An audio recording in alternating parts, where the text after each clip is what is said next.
Assalamualaikum warahmatullahi wabarakatuh. Perkenalkan, nama saya Ahmad Azhar Jayadi. Saya merupakan mahasiswa dari Universitas Islam Kalimantan dan mengambil prodi Teknik Informatika. Tujuan dengan NPM 24100100260. Tujuan saya membuat video ini ialah untuk melaksanakan tugas yang diberikan oleh Bab tuga- eh, saya bertujuan untuk melaksanakan tugas Orkom yang dibimbing oleh dosen Muhammad Rashidan SE MKOM. Oke, mungkin itu saja perkenalan dari saya. Oh ya, dengan judul tugas menerangkan tentang motherboard. Kita akan langsung saja lanjut ke videonya. Oke, yang pertama itu apa sih itu motherboard? Motherboard merupakan komponen yang digunakan untuk menyalurkan listrik dari power supply ke bagian-bagian motherboard itu tersendiri. Apa saja sih bagian-bagian atau komponen-komponen dari motherboard yang dialir listrik? Berikut adalah komponen-komponen yang akan kita bahas. Ada sekitar 20 ada sekitar lebih dari 10 ya. Oke, kita akan langsung saja lanjut ke yang pertama. Yang pertama yaitu slot processor. Slot processor adalah tempat memasang CPU ke dalam motherboard. Ada beberapa jenis dari motherboard itu tersendiri. Yang pertama yaitu LGA 1151 dan LGA 1 dan LGA 1200. Untuk LGA 1151 biasanya digunakan pada desktop Intel pada generasi ke-6 generasi ke-6, 7, 8 dan 9. Dan untuk LGA untuk LGA 1200 atau 1200 digunakan pada generasi selanjutnya yaitu generasi 10 dan 11. Oke, kita akan beralih ke slide selanjutnya. Ini dia merupakan jenis-jenis prosesor yang banyak digunakan oleh pada brand komputer atau bahkan laptop. Ada Intel Core, ada AMD Ryzen, Apple, dan IBM. Oke, kita langsung lanjut saja. Yang kedua yaitu slot memory. Selanjutnya itu slot memory. Slot memory RAM. Slot memory RAM adalah tempat di mana RAM akan dipasang. Dan RAM memiliki beberapa jenis. Antaranya adalah DDR1, DDR2, DDR3, dan DDR4. Mengapa sih ada apa sih bedanya antara DDR1 dan DDR versi selanjutnya? DDR1 perbedaan yang sangat signifikan dari DDR1 dan selanjutnya itu ialah dari kecepatan transfer data. Dari kecepatan transfer data, misalnya transfer data yang setiap generasi atau bahkan setiap versinya itu memiliki kecepatan 2 kali lipat. Contohnya saja DDR1 yang hanya memiliki kecepatan transfer yaitu 8 bit mega per second, sedangkan generasi kedua memiliki kecepatan 16 megabit per second. Dan begitu terus selanjutnya sampai generasi yang akan mendatang harus 2 kali lipat. Oke, slide selanjutnya penjelasan tentang North Bridge dan Short Bridge. Short Bridge. North Bridge adalah bagian dari motherboard komputer yang berfungsi untuk menghubungkan dan mengendalikan prosesor CPU, prosesor ke dalam memori, memori graphic controller dan short bridge.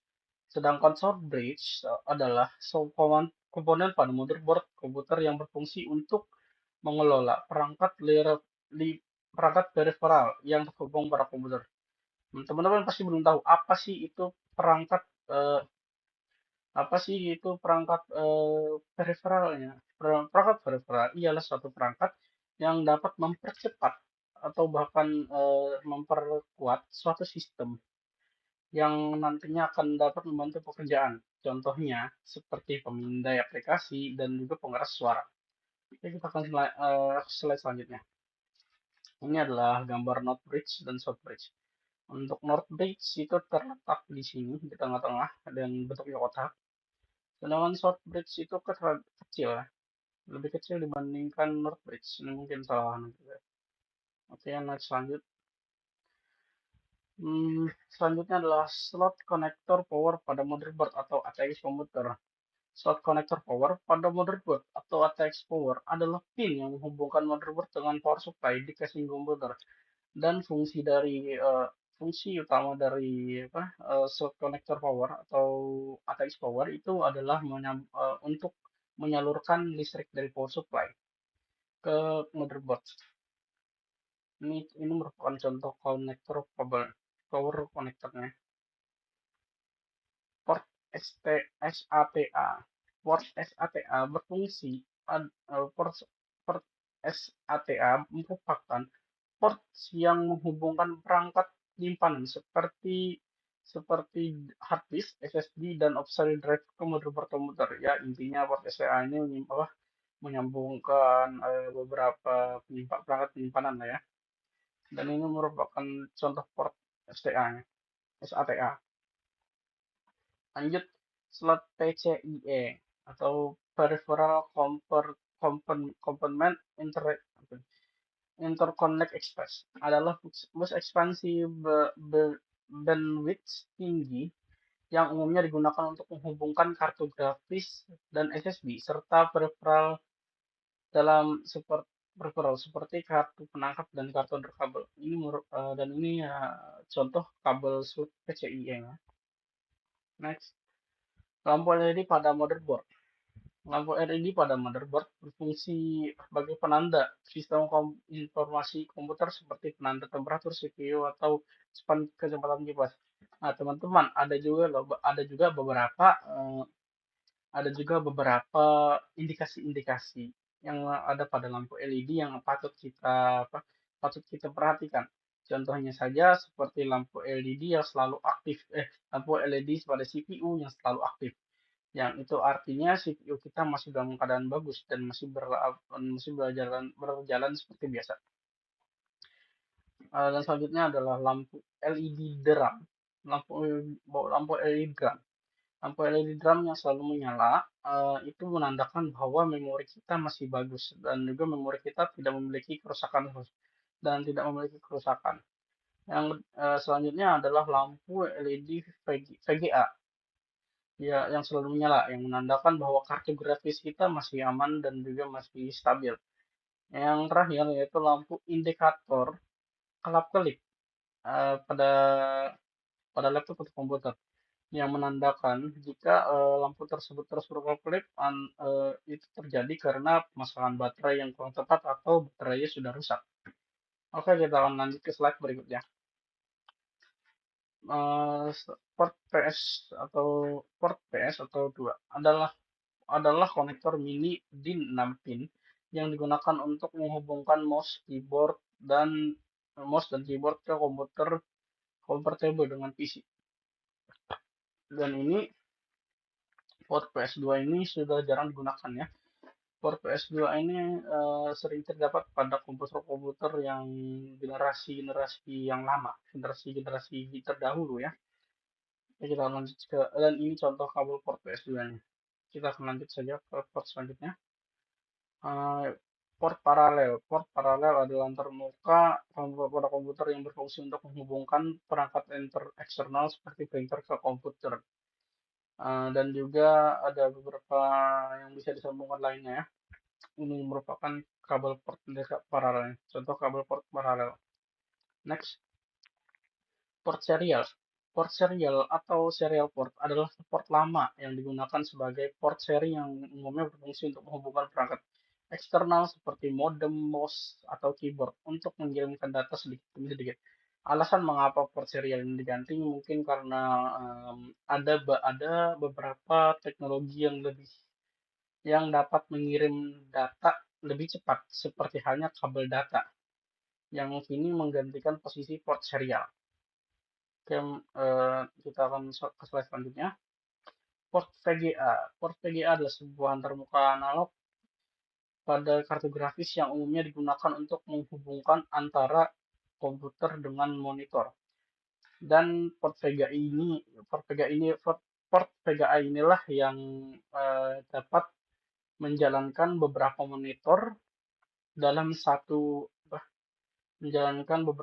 beberapa monitor dalam satu perangkat PC.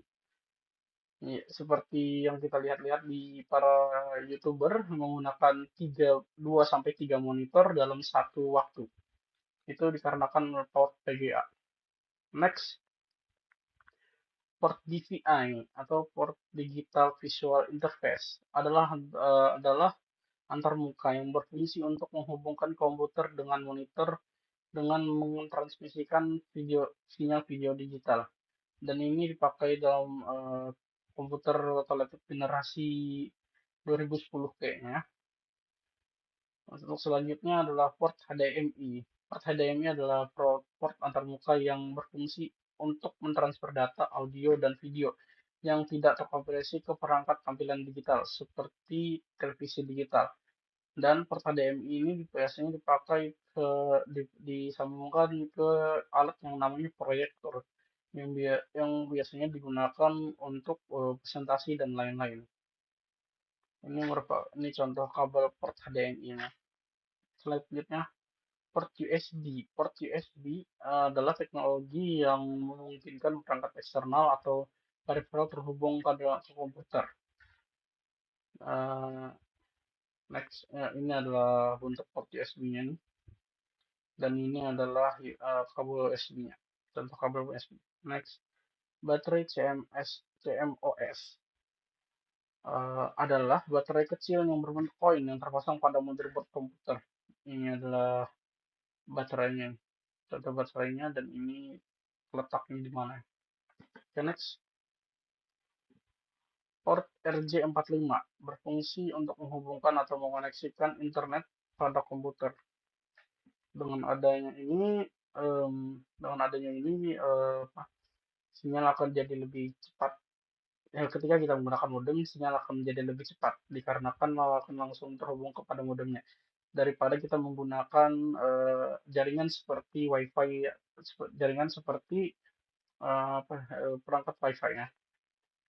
Selanjutnya, port audio. Port audio adalah konektor pada komputer yang berfungsi untuk menghubungkan perangkat audio seperti speaker, mikrofon, dan headset.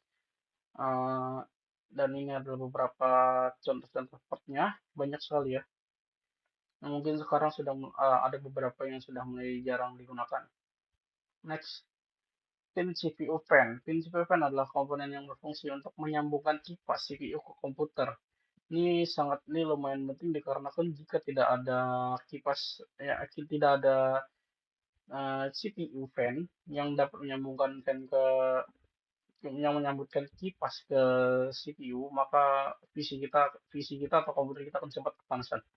Next, pin port panel. Pin port panel adalah pin pada panel yang depan komputer yang memungkinkan perubahan status memori internal dan register mesin. Ini contohnya. Next, dioda. Dioda adalah komponen listrik unik yang memaksa arus listrik mengalir ke searah melalui satu jaringan. Ini contohnya. Next, FARMS. VRAMS.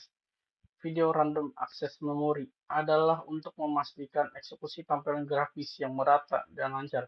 VRAM sangat penting dalam aplikasi yang menampilkan tekstur gambar kompleks atau merender struktur 3 dimensi atau yang berbasis poligon. Contohnya seperti fungsinya itu seperti merender game yang menggunakan apa yang menggunakan grafik 3D seperti game Genshin Impact, terus terus PUBG, Player Underground atau PUBG Mobile ya. Selanjutnya, Kompasitor adalah komponen listrik yang digunakan untuk menyimpan muatan listrik. Bahan penyusun kapasitor yaitu dua keping atau dua lebaran pengantar listrik yang dipisah menggunakan isolator listrik berupa bahan dielektrik. Ini dia kapasitor. Contoh kapasitor. Next, chip ROM atau read only memory adalah perangkat keras yang berbentuk chip memori semikonduktor yang berfungsi untuk menyimpan data secara permanen. ini biasanya dan ini adalah dan ini apa si prom ini jika kita matikan PC kita atau kita shutdown PC kita, maka data-data tidak akan terhapus. Sedangkan ada lagi satu perangkat yang ada satu perangkat yang namanya RAM, VRAM ini, nah tadi itu ya, ini itu jika kita mematikan atau shutdown PC kita, maka data-data kita akan hilang ya jika tidak di save. Oke, selanjutnya adalah port game atau port joystick. Port game adalah port pada perangkat keras PC yang digunakan untuk menghubungkan joystick atau perangkat analog lainnya untuk mengendalikan permainan komputer. Biasanya port game atau port joystick ini digunakan untuk memainkan game-game yang memiliki fleksibilitas yang tinggi sehingga tidak memungkinkan untuk menggunakan keyboard saja ya teman-teman ya. Oke, oke, sekian dari presentasi dari saya. Mohon maaf jika ada kesalahan kata atau atau kesalahan atau kesalahan dari PPT yang kami buat. Sekian dari presentasi saya. Wassalamualaikum warahmatullahi wabarakatuh.